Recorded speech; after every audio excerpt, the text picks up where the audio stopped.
So hey guys, welcome back to my video. आज market काफ़ी positive में close हुआ, तो ये अच्छी बात है।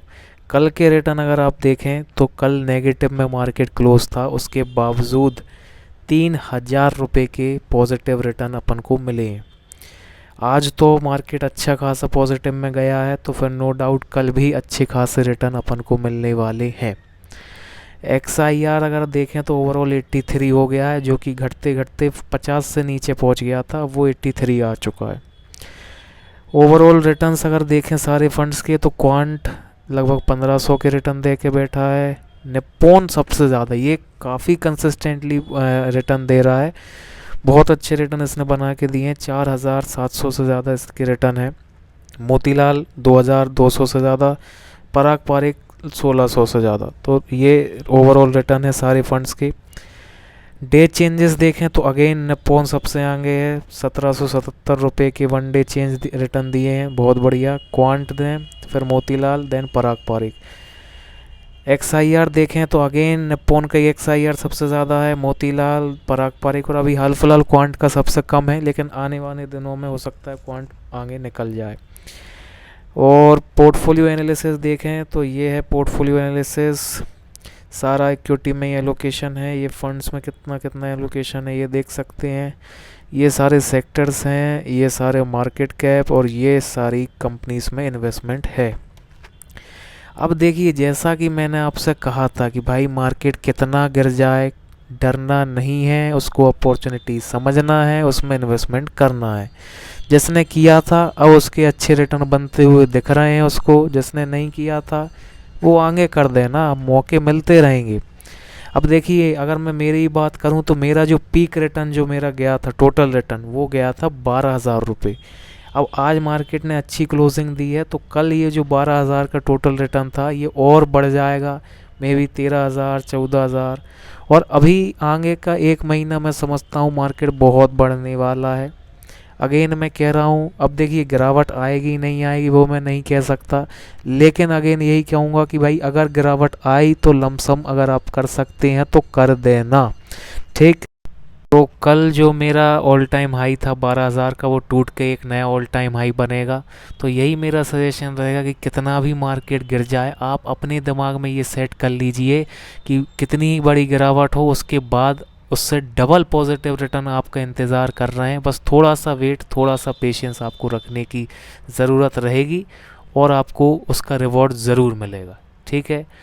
तो अब चलते हैं कुछ कमेंट्स की तरफ, कमेंट देख लेते हैं। तो पहला कमेंट है प्रतीक वर्मा जी का, काफ़ी बड़ा कमेंट है। ये कह रहे हैं, भाई मेरा तो इन्वेस्टमेंट है बट अभी वाइफ का शुरू करवाने जा रहा हूँ, लॉन्ग टर्म के लिए इन्वेस्टमेंट करने वाले हैं 20 साल से ज़्यादा।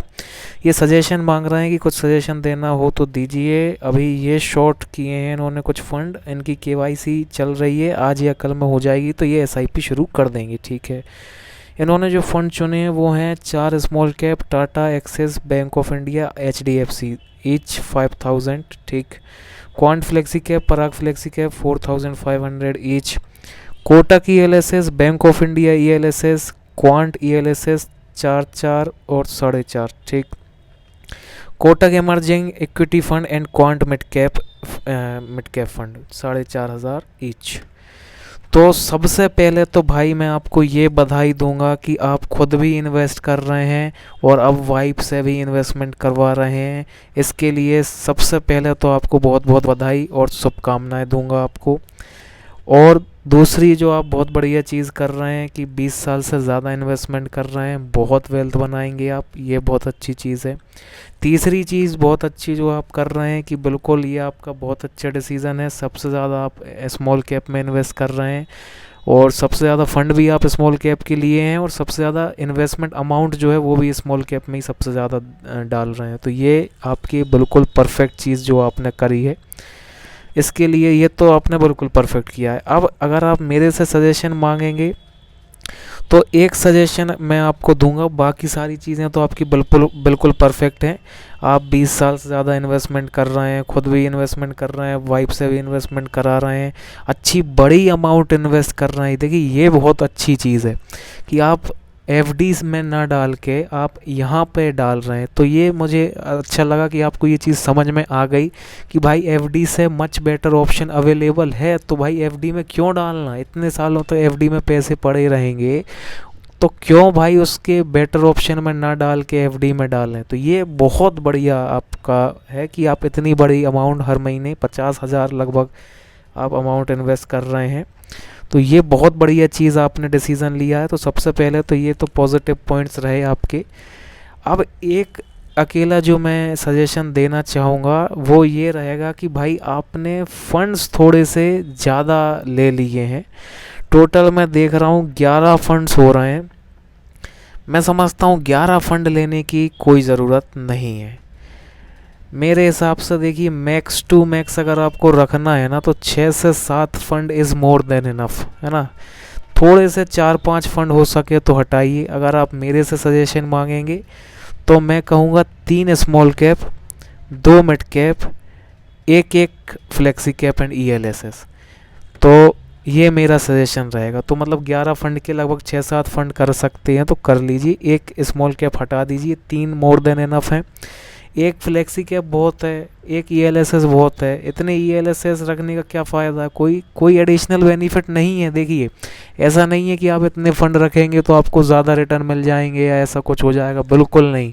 उल्टा आप अपना एक्सपेंस रेशियो बढ़ा रहे हैं, आप अपना ओवरलैपिंग बढ़ा रहे हैं, और कुछ नहीं है। इतने फंड रखने का कोई सेंस नहीं है। तो आप अगर इसको 6-7 फंड तक कर सकें तो वो बहुत सही रहेगा।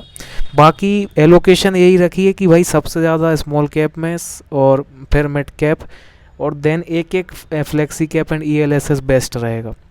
तो ये 6-7 फंड अगर आप रखें तो ये ज़्यादा फ़ायदेमंद रहेगा आपको लॉन्ग टर्म में। बाकी सारी चीज़ें आप बिल्कुल परफेक्ट कर रहे हैं और कोई मुझे सजेशन देने की ज़रूरत नहीं है। थोड़े से फंड अगर कम कर सकें तो करिए। इतने फंड में मुझे नहीं लगता कि कोई ज़रूरत है इतने फंड रखने की।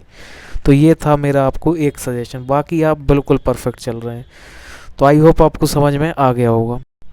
फिर निखिल सेहाग भाई कह रहे हैं कि इनके HDFC flexi cap, Nippon India small cap and axis small cap fund है एंड इनका भी पोर्टफोलियो रिव्यू करना है। ये 5 साल से ज़्यादा इन्वेस्टमेंट करने वाले हैं और ये अभी मात्र 1,000 रुपये की SIP कर रहे हैं। तो देखिए भाई सबसे पहला तो मैं ये कहूँगा कि SIP अमाउंट को बढ़ाइए, है ना। बहुत कम SIP अमाउंट है। अगर आप 1,000 रुपये 5 साल तक इन्वेस्ट करेंगे ना, आप 1 लाख से ज़्यादा रुपए आपके नहीं बनने वाले। 1 लाख से कम ही बनेंगे, 1 लाख से ज़्यादा तो नहीं बनने वाले। तो सजेशन यही रहेगा कि टाइम हॉरिजॉन भी बढ़ाइए। टाइम हॉरिजॉन भी आपका काफ़ी कम है, 5 साल से आगे बढ़िए और थोड़ा टाइम हॉरिजॉन बढ़ाइए, थोड़ी सी कैपिटल बढ़ाइए। ये मेरा आपको सजेशन रहेगा। बाकी फंड्स बढ़िया हैं, ठीक। म्यूचुअल फंड 11 पूछ रहे हैं कि कौन सी डेट से पहले इन्वेस्टमेंट करना है। देखिए भाई डेट ऐसी कुछ मैं नहीं बता सकता, लेकिन बस यही कहूँगा कि 4 जून से पहले अगर कोई बड़ी गिरावट आती है उसमें इन्वेस्टमेंट कर देना। उसके बाद आपको बहुत प्रॉफिट, बहुत रिटर्न मिलने वाले हैं। तो यही मेरी आपको एक सजेशन रहेगा। तो ये थे आज के कमेंट्स। आई होप आपको समझ में आए होंगे। और अगर आपके भी कोई क्वेश्चन हैं म्यूचुअल फंड से रिलेटेड, पोर्टफोलियो से रिलेटेड, स्टॉक से रिलेटेड, तो आप मेरे से कमेंट में पूछिए, मैं आपके ज़रूर रिप्लाई करूँगा। Thank you for watching.